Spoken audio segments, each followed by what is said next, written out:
স্বামীর সাথে একটু কথা কাটাকাটি লাগলেই বাপের বাড়ি ফোন দিয়ে স্বামীর নামে বিচার দিতেন। পরে তো আপনারা স্বামী স্ত্রীরা ঠিকই মিলে যাবেন, কিন্তু আপনার স্বামী খারাপ বানাইলেন সেটা তো আর কোনোদিনও ভালো বানাইতে পারবেন না। দেখেন যে পাত্রীর বাবার থেকেও পাত্রীর মা একটু বেশি লাফাইতেছে, তাহলে ওখানে এক কাপ চা খেয়ে চুপচাপ চলে আসবেন। কারণ যে পরিবারে পুরুষ থাকার পরেও নারীরা বেশি মাতব্বরি করে, সেই পরিবারে বিয়ে করলে আপনার জীবন পুরোই ধ্বংস। বিয়ের আগে আমার মা চাচিরে কইতে শুনতাম, মা গো তেঁতুল গাছে যত পাতা শ্বশুর বাড়িতে ততটা না। এখন হারে হারে বুঝতেছি, কারণ এখন আমি যে অন্য বাড়ির বউ। রাত ৩টা বাজে ঘুমানো মানুষটা যখন আপনাকে রাত 10টার সময় বলবে গুড নাইট, তখন বুঝে নিন তৃতীয় প্লেয়ার চলে এসেছে, যে কিনা আপনার ওয়াইফাই বন্ধ করে অন্য জায়গায় ডাটা কানেক্ট করতেছে। কি রে জি, তোর মন খারাপ কইলাই? মা এই বাড়ি থেকে আর একখান কামও করণ লাগে না। অনজামের বাড়ির যে ব্যাগ কিছু হয়নি যে করণ লাগে। কি এর কর?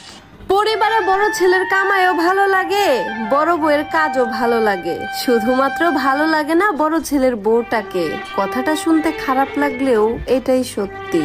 কিছু মাইয়া মানুষ আছে যারা স্বামীরা একটু রাগ করলেই অমনি সাত করে ওঠে। একটা কথা মনে রাখো বোন, সূর্যের তাপ আর স্বামীর রাগ দুইটাই কন্ট্রোল করতে শিখো। কারণ সূর্য না থাকলে যেমন দুনিয়া অন্ধকার, তেমনি স্বামী না থাকলে জীবনটা অন্ধকার। ঘরের দরজা জানলায় যদি আপনি 2 দিন পর পর তেল না দেন, তাহলে দেখবেন কেমন জানি করকর করকর করে আওয়াজ করে। ঠিক তেমনি সম্পর্কের মাঝখানে যদি আপনি এফোর্ট না দেন, গুরুত্ব না দেন, সময় না দেন, তাহলে আপনার সম্পর্কে তো ক্যাস ক্যাস হবেই। তাই সম্পর্ক ঠিক রাখতে গেলেও তেল দিতে হয়। বাপের ভাই চাচা আর বাপের বোন ফুপু, এই দুইটা মানুষ যদি না থাকতো তাহলে তো বুঝতেই পারতাম না যে মির্জাফর কাকে বলে। জমি ভাগ করার সময় যদি তাদের অংশে একটু ঘরের জায়গা পড়ে, তাহলে পুরো ঘরটাই ভেঙে দিতে হয়। আবার সেই ফুপুরা বাড়িতে আসলে জামাই আদর করে খাওয়াতে হয়।